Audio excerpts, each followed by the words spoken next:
అయినటువంటి సంకల్పంతో ఒక విజన్తో సాంకేతికతో నవ్యాంధ్ర నిర్మాణానికి నిరంతరం శ్రమిస్తున్నటువంటి మాన్యశ్రీ గౌరవ ముఖ్యమంత్రి శ్రీ నారా చంద్రబాబు నాయుడు గారికి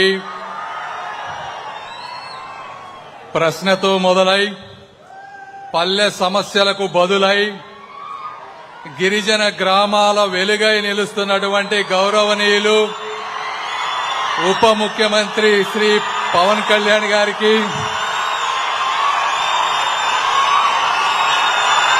ग्राम विकास को, किसान कल्याण को और कृषि को अपने कंधों पर उठाकर चल रहे मध्य प्रदेश की प्रिय नेता ग्रामीण विकास कृषि एवं किसान कल्याण मंत्री श्री शिवराज सिंह चौहान जी, मेरे सहयोगी, मेरे मित्र, युवा शक्ति के प्रतीक ग्रामीण विकास राज्य मंत्री आदरणीय श्री कमलेश पासवान जी, వేదికపై కూర్చున్నటువంటి రాష్ట్ర మంత్రివర్యులు అనగాని సత్యప్రసాద్ గారికి, సత్యకుమార్ యాదవ్ గారికి, అదేవిధంగా ఈ కార్యక్రమానికి విశేషమైనటువంటి కృషి చేసినటువంటి అరవ శ్రీధర్ గారికి, ముక్కా రూపానందరెడ్డి గారికి,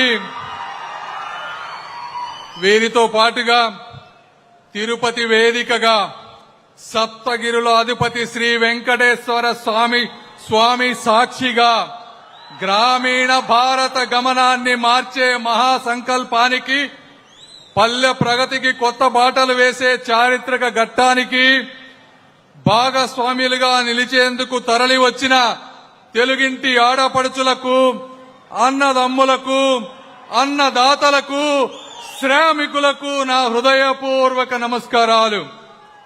ఒక్కసారి చరిత్రలోకి వెళ్లి చూస్తే 2006లో ఆనాటి ప్రభుత్వం గ్రామీణ పేదలకు ఉపాధి కల్పించాలనేటువంటి ఒకే ఒక ప్రధాన ఉద్దేశంతో మహాత్మా గాంధీ జాతీయ గ్రామీణ ఉపాధి హామీ పథకాన్ని తీసుకొచ్చారు.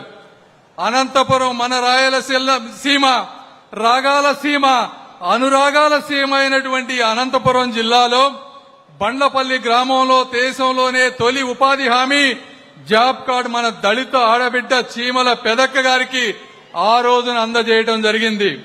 ఆ విధంగా ఆ ఘట్టం ద్వారా ఉమ్మడి ఆంధ్రప్రదేశ్ దేశానికి ఒక దిశను చూపించినటువంటిది.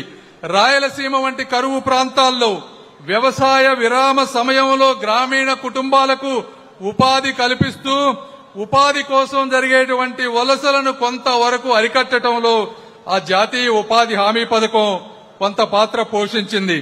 అయితే కొన్ని రాష్ట్రాలు కొన్ని సమయాల్లో ఈ పథకాన్ని ఎంతో సమర్థవంతంగా నిర్వహించారు. ఉదాహరణకి 2014-19 మధ్య మన గౌరవ ముఖ్యమంత్రి నారా చంద్రబాబు నాయుడు గారి ఆధ్వర్యంలో నారా లోకేష్ గారు పంచాయతీ శాఖ మంత్రిగా ఉన్నప్పుడు గ్రామాన సిమెంట్ రోడ్లు పడ్డాయి అంటే ఆ రోజు ఆ వ్యక్తులు ఆ పథకాన్ని ఉపయోగించుకొని అనేక డిపార్ట్మెంట్లని కూర్చోబెట్టి అన్ని నిధుల్ని ఒక పద్ధతి ప్రకారం తీసుకొచ్చి రోడ్లు వేశాం. అదేవిధంగా ఈ రోజు చూస్తా ఉన్నారు, గత 2 సంవత్సరాల్లో అంటే దశాబ్దాలుగా కొండల్లో అదేవిధంగా అడవుల్లో అభివృద్ధికి దూరంగా ఉన్నటువంటి గిరిజన ప్రాంతాల్లో కూడా రోడ్లు పడతా ఉన్నాయంటే ఈ రోజు పవన్ కళ్యాణ్ గారు సమర్థవంతంగా ఆ ప్రోగ్రామ్ ని ఉపయోగించుకోబట్టి మాత్రమే ఇవన్నీ జరిగినాయి. అయితే కాలక్రమేణా ఈ పథకాన్ని అనేక రాష్ట్రాల్లో ఉన్నటువంటి వ్యక్తులు, అనేక ప్రాంతాల్లో ఉన్నటువంటి వ్యక్తులు దుర్వినియోగం చేయడం జరిగింది. Controller auditor of general CAG ఒక స్పష్టమైనటువంటి నివేదికని ఈ పథకం ద్వారా మనకి తెలియజేసింది.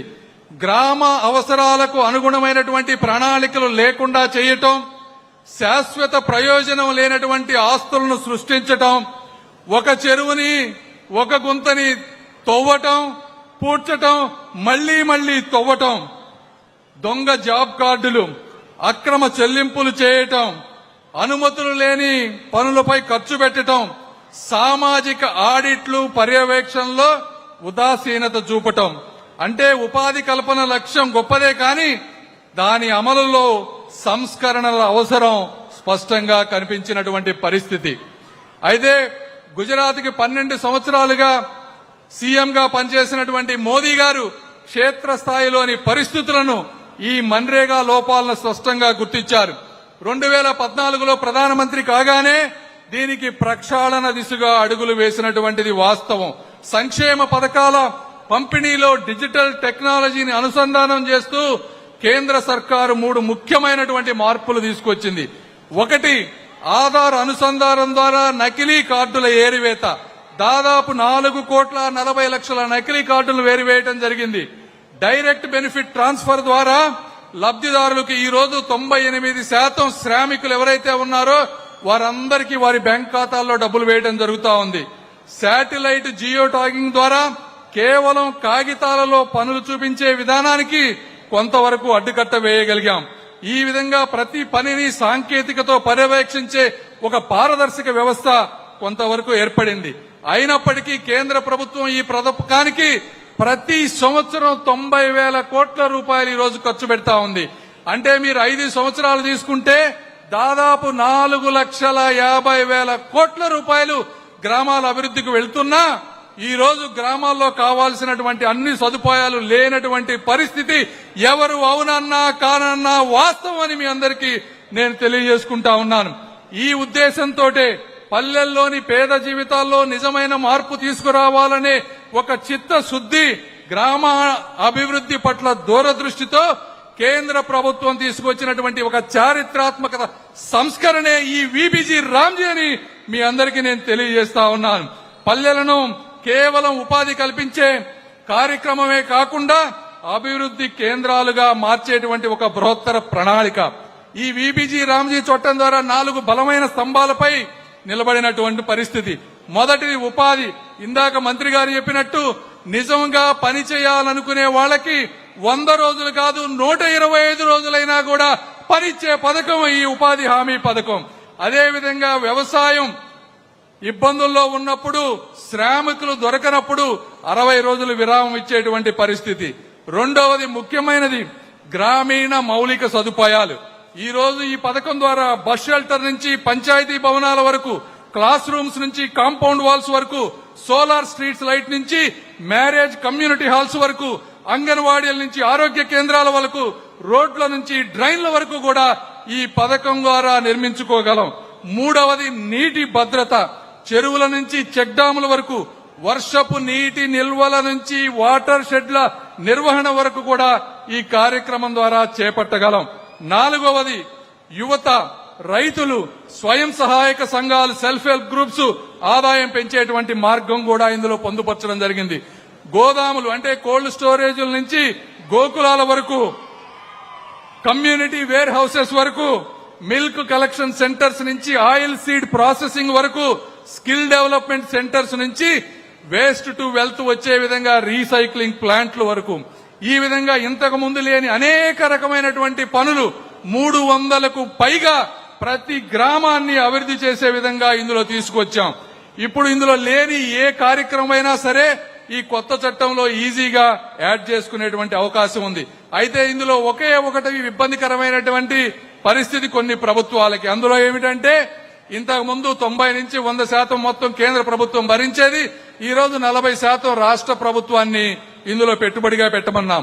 అయితే ఇది భారంగా కాకుండా ఒక బాధ్యతగా స్వీకరించాల్సిన అవసరం ఉంది.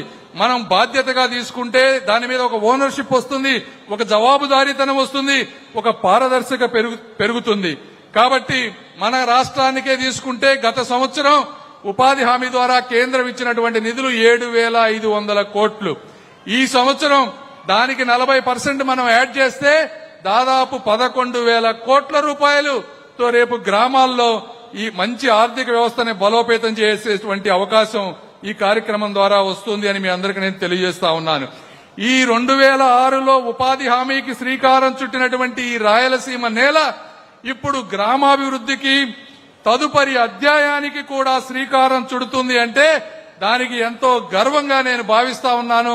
దీనికి కారణం కూడా ఉప ముఖ్యమంత్రి పవన్ కళ్యాణ్ గారని మీ అందరికీ నేను తెలియజేసుకుంటా ఉన్నాను. ఇది కేంద్ర ఆంధ్ర ప్రభుత్వాల మధ్య ఉన్నటువంటి ఒక బలమైన బంధానికి నిదర్శనమని కూడా మీ అందరికీ నేను తెలియజేసుకుంటా ఉన్నాను.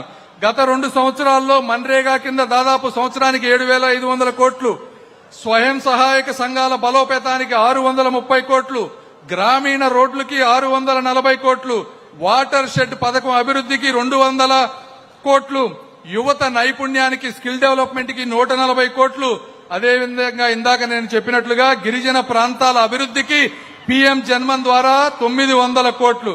అంటే కేవలం గత 2 సంవత్సరాల్లో కూటమి భాగస్వామ్యంలో ఆంధ్రప్రదేశ్ కి 20,000 కోట్ల రూపాయలు ఏ రాష్ట్రానికి రానటువంటి విధంగా మన ఆంధ్రప్రదేశ్ కి తెచ్చుకోగలిగామనే విషయాన్ని కూడా మీ అందరికీ నేను తెలియజేస్తా ఉన్నా.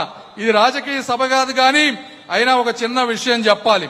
2014-19 మధ్య ఉపాధి హామీలో వర్కులు చేసినటువంటి దాదాపు 3.5 లక్షల చిన్న కాంట్రాక్టర్లకు ఆ రోజు వచ్చినటువంటి వైసీపీ ప్రభుత్వం 180 కోట్ల రూపాయలుగా బిల్లులు పెండింగ్ పెడితే ఆ సాఫ్ట్వేర్ మూసేస్తే మళ్లీ ఆ సాఫ్ట్వేర్ తెరిపించి 3.5 లక్షల చిన్న, అంటే వీరందరూ గ్రామాల్లో ఉండేటువంటి రైతులే పనులు చేసుకున్న వాళ్ళందరికీ కూడా 180 కోట్ల రూపాయలు ఈ రోజు మళ్లీ ఇప్పించామని మీ అందరికి నేను తెలియజేసుకుంటూ, ఆఖరిగా సింధు నాగరికత నుంచి హరిత విప్లవం వరకు భారత ప్రగతికి దశ దిశ చూపించింది ఎప్పుడూ గ్రామమే.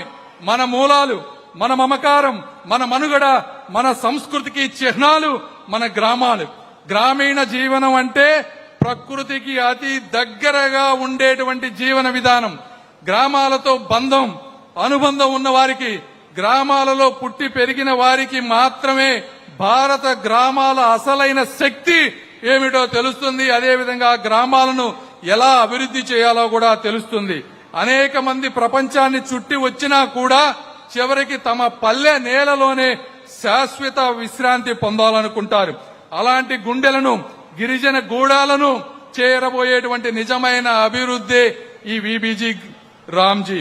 ఈ కేంద్ర రాష్ట్ర ప్రభుత్వాలు కలిసి నడుస్తున్నటువంటి ఈ యజ్ఞంలో గ్రామ సభల ద్వారా ప్రతి పల్లె కూడా భాగస్వామ్యం కావాలి.